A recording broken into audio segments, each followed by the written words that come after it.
संगीत सिर्फ इंसान को सुकून ही नहीं देता है, बल्कि संगीत के माध्यम से किसी भी देश या किसी भी भाषा से जुड़े इंसान के साथ तुरंत आत्मीयता बनाई जा सकती है, संबंध बनाया जा सकता है।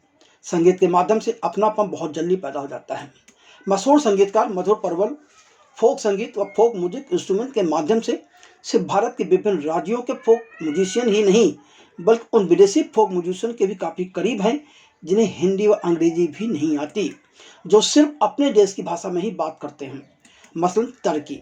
मधुर पर्वल ऐसे देशों में जाकर वहाँ के म्यूजिशियन से संपर्क कर वहाँ के वाद्ययंत्रों को भारतीय श्रोताओं से परिचित करने का अद्भुत काम कर रहे हैं। फोक म्यूजिक और फोक म्यूजिक इंस्ट्रूमेंट के इस तीसरे एपिसोड में तुर्की सहित कई देशों के म्यूजिक इंस्ट्रूमेंट पर मधुर पर्वल ने विस्तार से बात की है।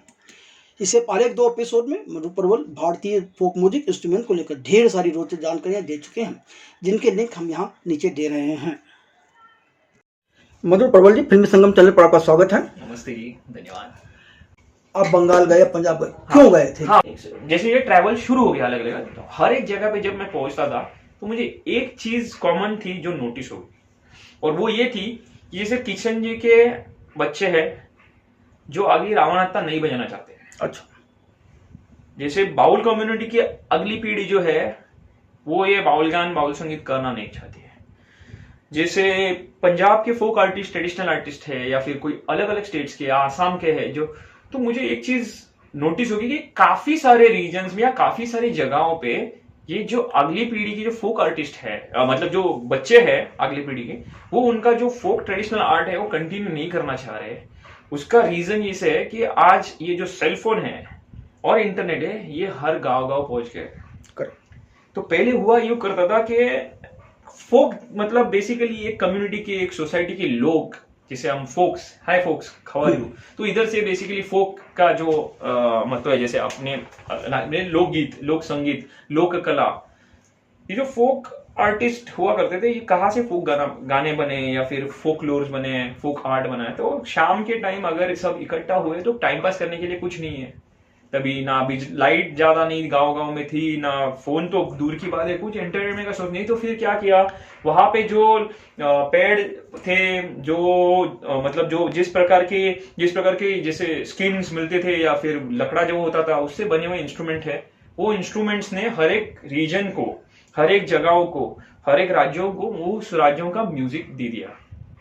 जैसे अभी हमने रावणात्ता बजाया, तो जैसे अगर ये इंस्ट्रूमेंट ऐसे दिख रहा है, वो रावणात्ता था, ये अगर इंस्ट्रूमेंट ऐसे दिख रहा है तो ये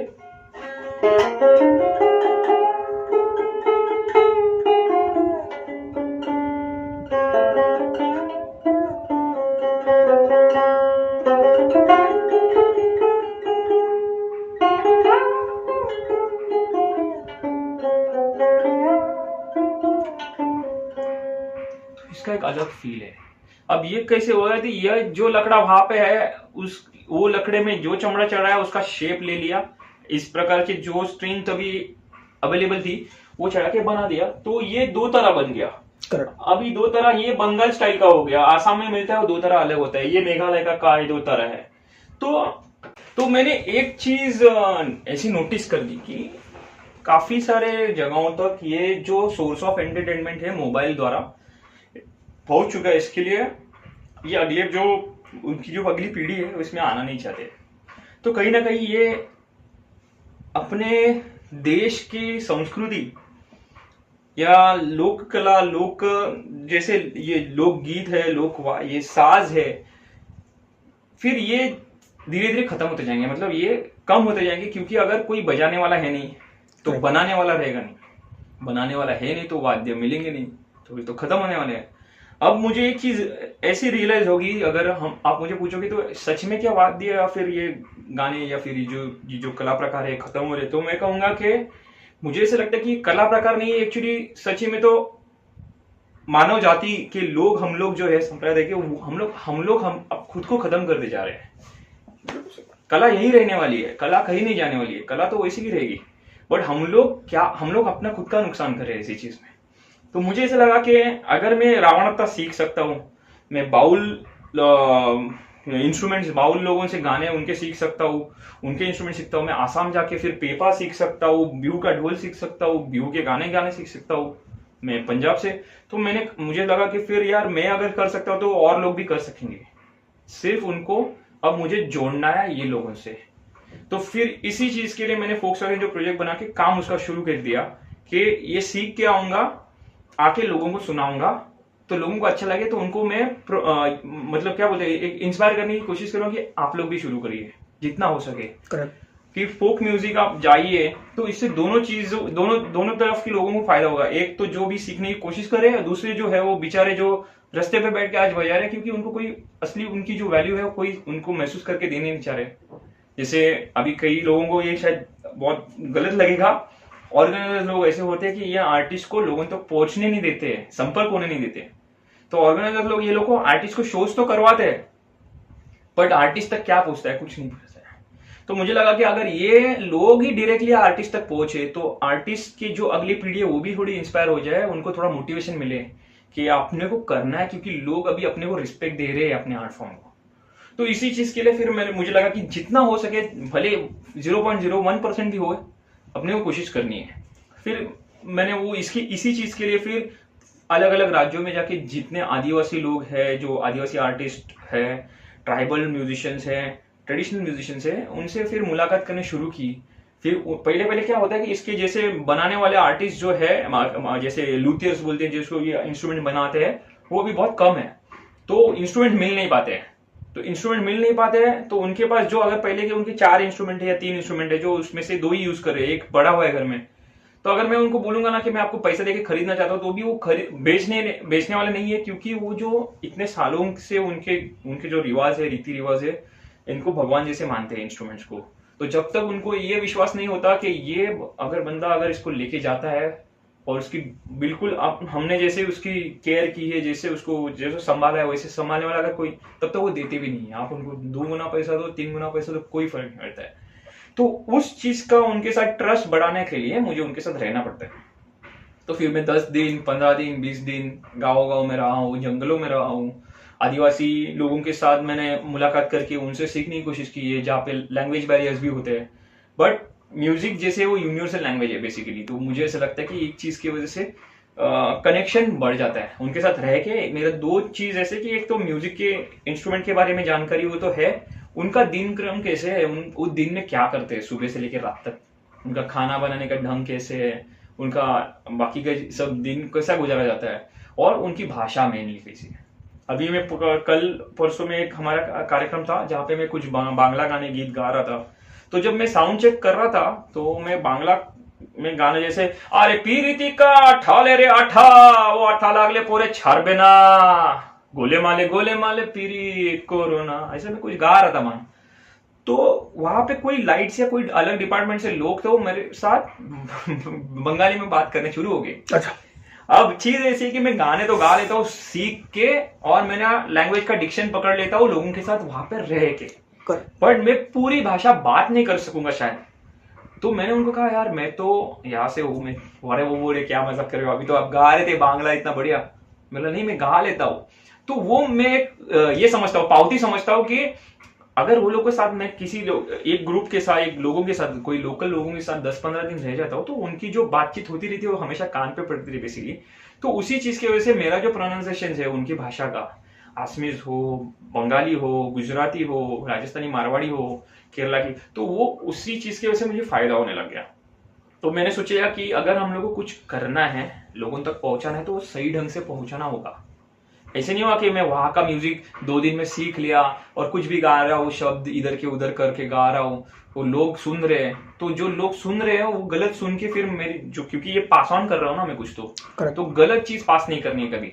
इसके लिए मैंने फिर जैसे राजस्थान से आया, मैं 1 साल के बाद वापिस वहां पे गया, फिर मैं आसाम से आया 4 महीने के बाद वापस जैसे पॉसिबल वहां पे, तो बार बार जाने लग गया। उसका रीजन ये है कि मैं वो सही से सीख लूं। आपको नहीं होता कि किसी भी इंसान से जुड़ना हो तो आप उसके संगीत के साथ जुड़ जाएं, हाँ, तो बहुत आसान हो जाता है। हाँ बिल्कुल, एकदम बिल्कुल। आप मतलब अभी ये इंडिया की बात कर रहे थे हम लोग, आपका ये जो प्रश्न है इधर से मुझे फटक से याद आया, टर्की गया था मैं एक बार।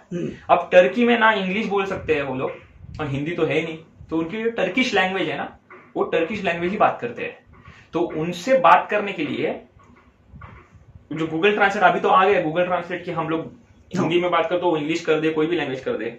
तो मैं अभी 2019 में टर्की गया था, और इससे ज्यादा सही जवाब मैं आपके ये प्रश्न का नहीं दे सकता हूँ। आप मान के चलो, मैं टर्की में, हमारा कॉन्सर्ट था, 2 दिन कॉन्सर्ट था, और मैं रुका था 8 दिन, क्योंकि मुझे वहां का म्यूजिक, टर्की में बहुत मतलब इंस्ट्रूमेंट्स है और म्यूजिक है। जैसे ये रहा, ये देखो, ये मैं टर्की से ही लेके आया हूँ इंस्ट्रूमेंट। ओके, तो ये है दरबुका।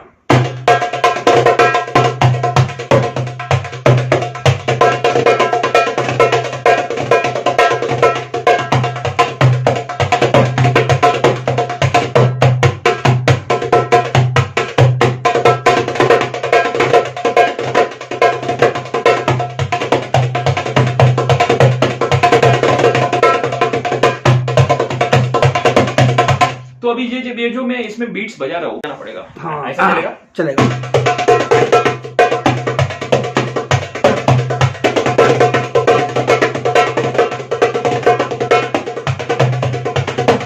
तो ये इसका स्टाइल, ये टर्की से मैंने लाया हुआ है दरबुका। उसके बाद मैंने टर्की से बहुत सारे इंस्ट्रूमेंट लाए, जैसे ये छोटा सा स्ट्रॉ जैसा दिखने वाला इंस्ट्रूमेंट है, इसको टर्की सिप्सी बोलते हैं, सिप्सी। ओके, ये बजता कैसे है देखो।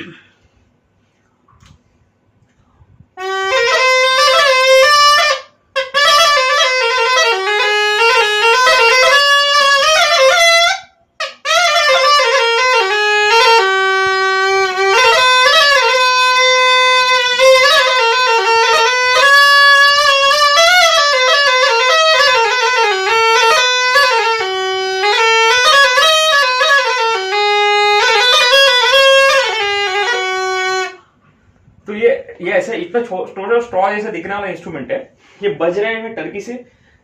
जब मेरे कॉन्सर्ट खत्म हो गए, बाकी के मेरे जो दोस्त थे आर्टिस्ट, तो उन्हें तो नहीं रुकना था, उनको वापस आना था, तो मैं अकेला रह गया वहां पे। तो मैं रोज मार्केट, मतलब वो उसमें देखता था वाईफाई से देख के कि कहाँ पे कोई म्यूजिक इंस्ट्रूमेंट की शॉप है, क्योंकि टर्की में बहुत मिडिल ईस्टर्न और टर्किश म्यूजिक बहुत है, ट्रेडिशनल। तो मैं एक इंस्ट्रूमेंट के शॉप में पहुंच गया जहां पे बहुत सारे इंस्ट्रूमेंट्स थे, और जो ट्रेडिशनल इंस्ट्रूमेंट प्रॉपर टर्की के। मैंने उनको प्राइस पूछ लिया, क्योंकि मुझे खरीदने थे। मैं तो सोच के गया था जैसे मुझे आने के टाइम बहुत इंस्ट्रूमेंट लेके आना है। मैंने प्राइस पूछ लिया, उन्होंने मुझे उसकी जो प्राइस, अगर मुझे उन्होंने 100 रुपया बोली होगी सपोज, जो भी अगर रेशो कन्वर्ट करके सपोज एग्जाम्पल, तो मैंने कहा कि ये तो लेना है, बट मैंने सोचा कि अभी अपन 8-10 दिन है, तो हम लोग, मतलब मैं घूम के दूसरे और दुकानों में अगर ये इंस्ट्रूमेंट मिलते हैं तो कितने में मिलते हैं, क्या है, ऐसे करते करते मुझे अभी तो पता है ये दुकान में आऊंगा मुझे 100 रुपए में ये चीज मिलनी है। घुमा घुमा घुमा घुमा एक दुकान पहुंच गया मैं। उस दुकान में जो दुकान का मेन मालिक है, वही कॉम्प्लेक्स में उसके 2-3 दुकान है अलग अलग, वही एक ही बंदा है जिसके अलग अलग। तो ये सेक्शन में ये दरबुका ड्रम रखे हैं, दूसरे सेक्शन में कोई वो स्ट्रिंग के इंस्ट्रूमेंट रखे हैं, किसी में फ्लूट के रखे हैं। तो वो बैठे थे, कोई उनके ऑफिस में बैठे थे जो मेन मालिक थे। अब उनके जो मैनेजर है वो शायद वो शॉप में थे जहां पे मैं वो इंस्ट्रूमेंट चेक करा था। तो मुझे इंस्ट्रूमेंट जो पसंद आया, जो सेम इंस्ट्रूमेंट जो मैंने वो पहले दुकान में देख लिया था जिधर 100 रुपया मुझे बोला गया था, तो मैंने बोला I would like to purchase this, so what is the price, मैंने बोला। तो मान के चलिएगा उन्होंने मुझे बोल दिया कि इसका प्राइस है 35 रुपया या 40 रुपया। तो मैंने बोला भाई अब भी ले लेता हूँ, वो उधर का 100 बोल रहा था, इधर का 40 रुपया अगर बोल रहे तो, और सेम इंस्ट्रूमेंट है, मैंने बजा के देखा है कि जो मेकर है उनका ही है। मैं बोला अब भी आग बंद करके लेता हूँ। तो मैंने बोला दिस इज द मनी, मैंने सोचा भी नहीं दूसरी बार, this is the take this I by. तो बंदा रुका, वो गया किधर, वेट करके वो बाहर गया, वो गया, वो उनको बॉस को लेके आया। अब हो गया था यूं कि उनसे गलती हो गई थी मुझे प्राइस बताने में। तो जो 100 रुपए का इंस्ट्रूमेंट है वो एक्चुअली 75 रुपीज के या 80 रुपीज का होना चाहिए था, उन्होंने मुझे गलती से 40 रुपए बताया। अब वो ऐसा हो गया कि यार मैंने तो बता दिया और इसने पैसे निकाले, तो अभी मैं कैसे बोलूं। तो इसके लिए उसने उसके बॉस को बुलाया। अब हुआ ये कि बॉस जैसे आया तो मेरी उनसे मुलाकात हुई, उसने बोला कि mistake he made mistake, it's not 40, it's 75, 80, it's 80, but because my employ made mistake I give you for 65, ऐसा कि वो डील बना रहा था मेरे साथ। और मेरा एक चीज इतना मैं भगवान का शुक्रगुजार हूँ कि मुझे ना लोगों से जैसे मैं मिलता हूँ तो मुझे ना वो वाइब्रेशंस फील हो जाते हैं।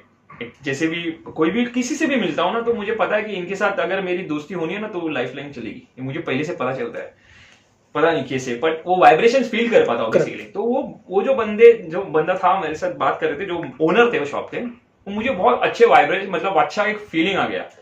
तो मैंने बोला कि okay I will by this, don't worry.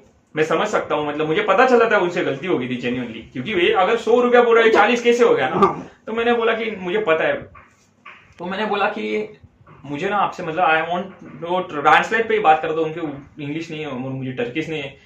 तो मैंने बोला कि I want to buy lot of instruments from your shop, not only one. I have come from India. India को वो हिंदुस्तान बोलते हैं वहां, हिंदुस्तान। तो वो सबसे, तो मैंने बोला कि I want to buy lot of instrument.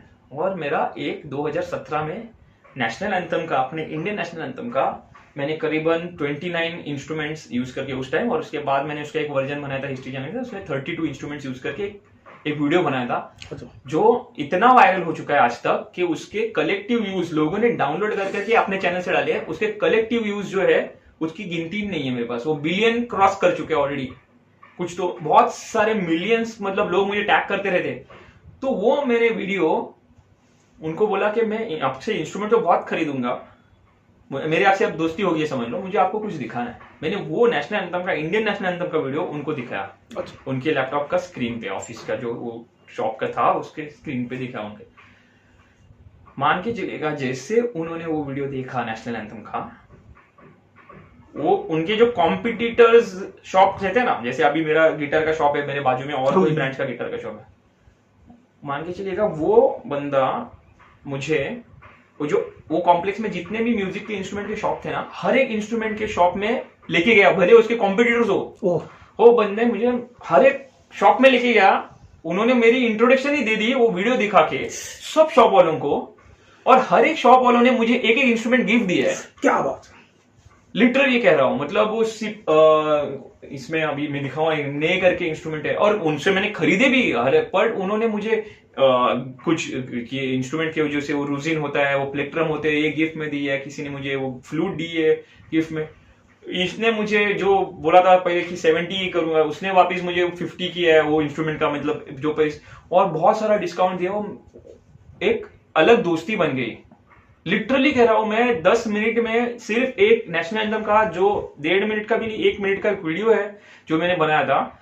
तो म्यूजिक के वजह से, जैसे आपने पूछा कि वो कनेक्ट होने के लिए इजी होता है क्या, तो मैं मानता हूं कि म्यूजिक की इतनी ताकत है ना, जैसे बोलते कि म्यूजिक हीलिंग या फिर कनेक्ट करने के लिए, बैलेंस करने के लिए लाइफ में, तो डेफिनेटली मुझे बहुत हेल्प होगी है लोगों से जुड़ने के लिए, ये जो म्यूजिक है वो।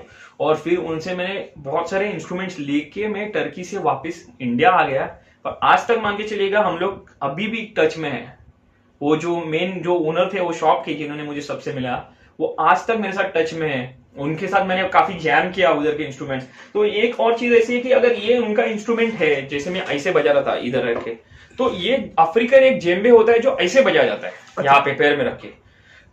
तो ये इंस्ट्रूमेंट में पहले टर्की जाने के कुछ 1-2 साल पहले ना दुबई से लेके आया था, क्योंकि मिडिल ईस्टर्न टेरिटरी जो है उसमें काफी सारे इंस्ट्रूमेंट सेम है, और मैं इसकी प्रैक्टिस जैसे वहां पे बजाते वैसे ही करता था। तो क्योंकि शायद ये भी हो सकता है कि उनका इंस्ट्रूमेंट मैंने उनके तरीके से बजाया तो थोड़ा जल्दी कनेक्ट भी हो गए, ऐसा भी हो सकता है। और अगर उनका इंस्ट्रूमेंट में अगर ऐसा रख के बजाता था तो फिर उनको लगता था कि शायद this is little, I mean like not, he is not doing justice और he is not playing it right way, तो फिर वो थोड़ा डिस्कनेक्ट हो सकता है मैं कहूंगा। तो ये चीज मैंने नोटिस की है कि जब भी कोई भी इंस्ट्रूमेंट्स या कोई भी गाना, उसके लिरिक्स, उसका अर्थ वो सही तरीके से अगर मैं करता हूँ, गाता हूँ या बजाता हूँ, तो लोगों के साथ मैं बहुत जल्दी कनेक्ट होता हूँ, वो रीजन की, वो जगह। आपके जो प्रोग्राम होते हैं, म्यूजिकल कंसर्ट होते हैं, वो फोक म्यूजिक को लेकर के होते हैं या क्या होते हैं, और किस तरह के इंस्ट्रूमेंट की ज्यादा मांग होती है? तो ये प्रोग्राम्स, पहला इसका, ये जो फोक्स वैगन का जो प्रोग्राम मैं करता हूँ, उसका पहला ओपनिंग प्रोग्राम मैंने 2013 में किया था। अक्टूबर 2013 में उसका ओपनिंग कॉन्सर्ट किया था।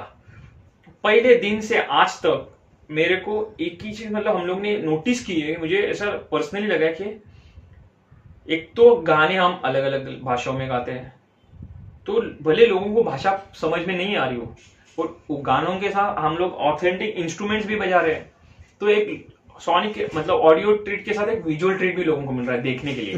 जैसे करताल बजाया, रावणत्ता बजाया, फिर ये दो तरह बजाया, फिर बीन बजाई, तो ये सब इंस्ट्रूमेंट्स बहुत इंटरेस्टिंग हो जाते हैं क्योंकि लोगों ने पहले ये इंस्ट्रूमेंट्स देखे नहीं है। Correct. दूसरी चीज ऐसी है कि मैं हर एक गाने के पहले इंट्रोडक्शन में बोलता हूँ कि ये यहाँ से आया हुआ है, ये यहाँ का फोक म्यूजिक अभी हम करने जा रहे हैं, ताकि ये मेन रीजन ही वो है, मेन कारण ही है कि हम लोग को लोगों तक पहुंचाना है सही से, कि कहाँ से हम लोग लेके आए और कहाँ तक पहुंचा रहे हैं, ताकि अगर लोगों को और उसकी जानकारी चाहिए तो वो वहां पे पहुंच सके, वहां पे जाके उनको पता चले कि दो तारा बंगाल में मिलता है, या बंगाल में लोग दो तारा बजाते हैं, तो फिर हमें बंगाल जाना चाहिए या फिर उधर से एक्सप्लोर करना चाहिए। तो एक तो दूसरी चीज ये है कि हम हर एक गाने के पहले बताते हैं।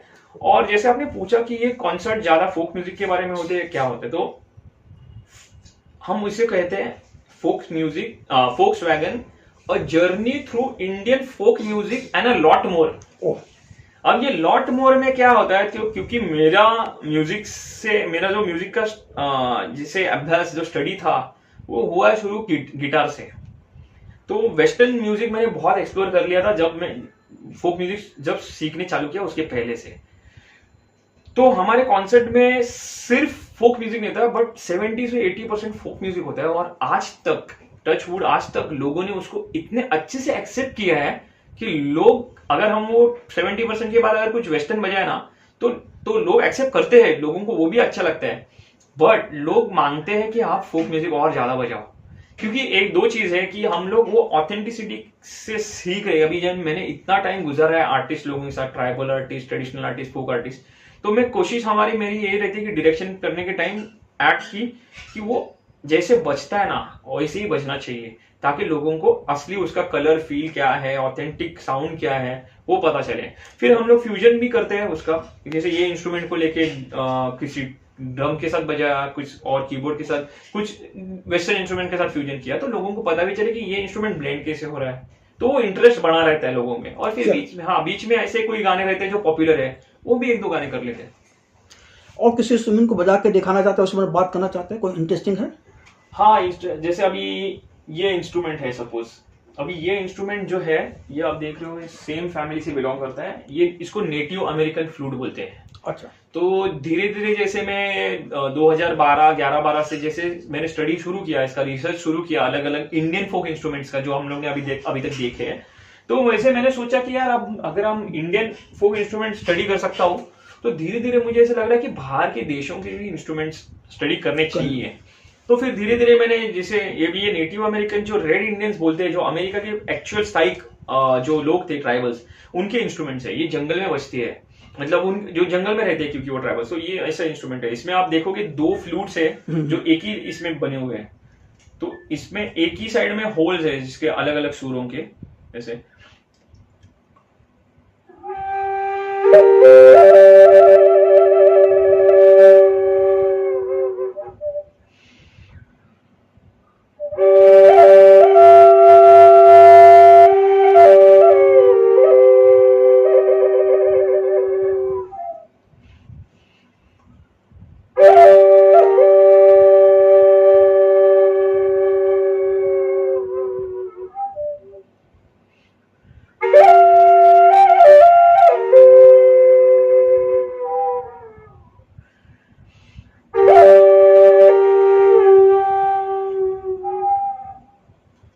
बहुत ही एक मेडिटेटिव जोन क्रिएट कर देता है, वैसा वाला इंस्ट्रूमेंट है। तो ये है, इसको नेटिव अमेरिकन फ्लूट बोलते हैं। फिर उसके बाद जैसे ये एक इंस्ट्रूमेंट है, आप देख रहे हो, ये साउथ ईस्ट एशियन कंट्रीज में, जैसे लाओस जिसको बोलते हैं, लाओस कंट्री, वहां का इंस्ट्रूमेंट है। ये बजाने के लिए ये भी बहुत डिफिकल्ट है। इसमें अलग अलग तरीके के, देखोगे आप, अलग अलग साइज के बैम्बूज है जैसे इसमें दिख रहे हैं, और एक माउथ पीस दिया हुआ है जिससे हवा पूरे बाम्बूज में जा रही है। बट वो बाम्बूज को कंट्रोल करने के लिए देखो आप, ये छेद बने हुए हैं, 1 2 3 4 5 6 7, उसके बाद 8 9 10 11 12 13 14 15 और 16, ऐसे 16 छेद है। तो अभी इसको कंट्रोल करने के लिए इतना डिफिकल्ट है। तो अभी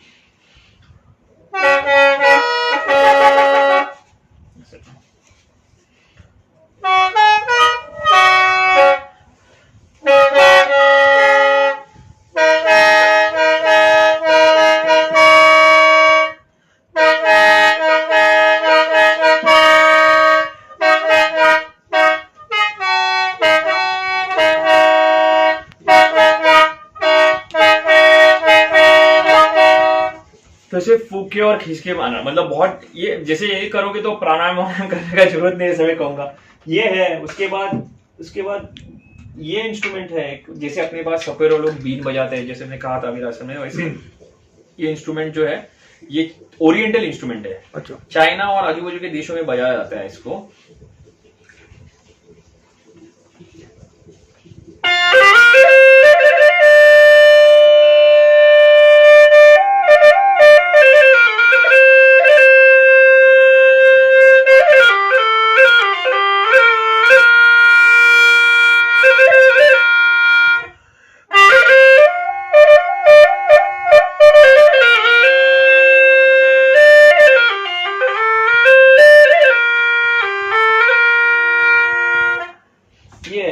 उसके बाद ये एक रबाबा करके बहुत ही इंटरेस्टिंग इंस्ट्रूमेंट है, बहुत सारे लोगों ने शायद इसको नहीं देखा होगा।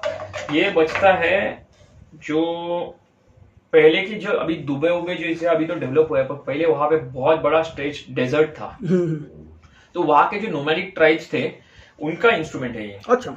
जो मिडिल ईस्टर्न और अरेबिक डेजर्ट के जो नोमैडिक ट्राइब्स है, ये रबाबा बोलते हैं इसको। और इसमें भी रावणत्ता की जैसी एक स्ट्रिंग है, या फिर ये पेड़ा में जैसी एक स्ट्रिंग है। रावणत्ता के बाकी के मिला के 17 होते हैं, पर इसमें आप देखोगे तो एक ही स्ट्रिंग है इसमें बीच में। और ये ऐसा फ्लैट इंस्ट्रूमेंट है जिसके ये बना हुआ है। अब ये इंस्ट्रूमेंट बजाने के टाइम ऐसे भी बजा सकते हैं, रख के ऐसे बजाते हैं जैसे सारंगी जैसे, और इसको वायलिन जैसे अगर बजाना है तो फिर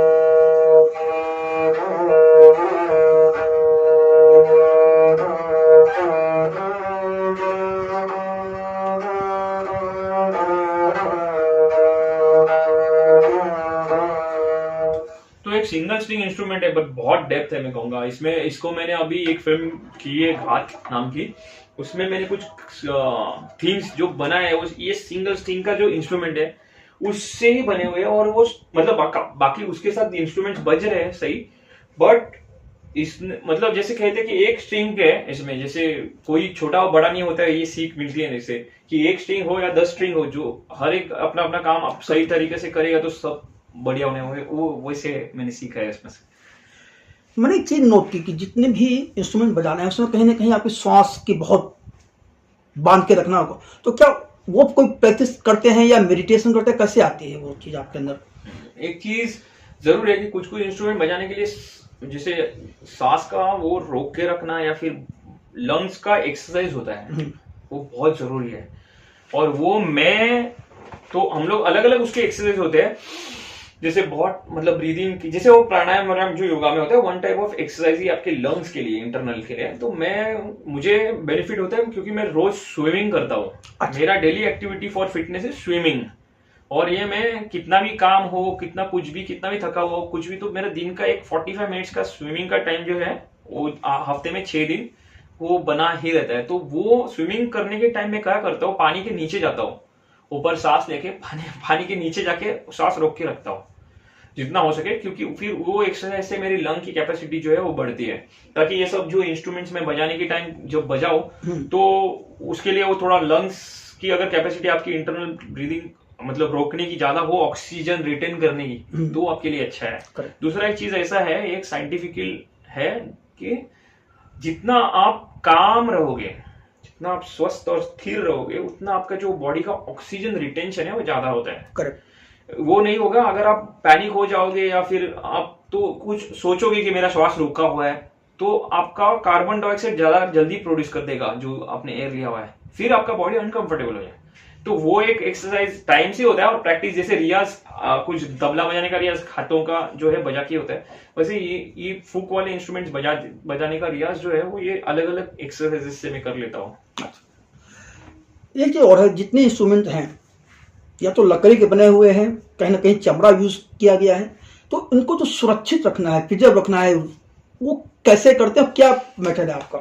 वो मेरा सबसे बड़ा टास्क चैलेंज यही है, मुंबई में रह के, वो भी अभी हमारे दरिया के किनारे रह के, मतलब यहाँ पे इतना जो ह्यूमिडिटी है एक तो, और जो हवा में इसका प्रमाण बोलते हैं, जैसे सलाइन का जो सॉल्टी एयर होता है जो उसका प्रमाण, उसकी वजह से मोस्टली क्या होता है, ये जो इंस्ट्रूमेंट्स है ये जब मैं लेके आता हूँ तो एक तो मैं उनसे सीखता हूँ कि इसको मेंटेन कैसे करना है। Correct. मतलब इसकी स्ट्रिंग अगर टूट गई, इसका स्किन अगर फट गया तो इसका स्किन वापस चढ़ाना कैसे है, इसको कैसे उसको कैसे उतारना है, उसको स्ट्रिंग अगर टूट गई तो उसको कैसी लगानी है।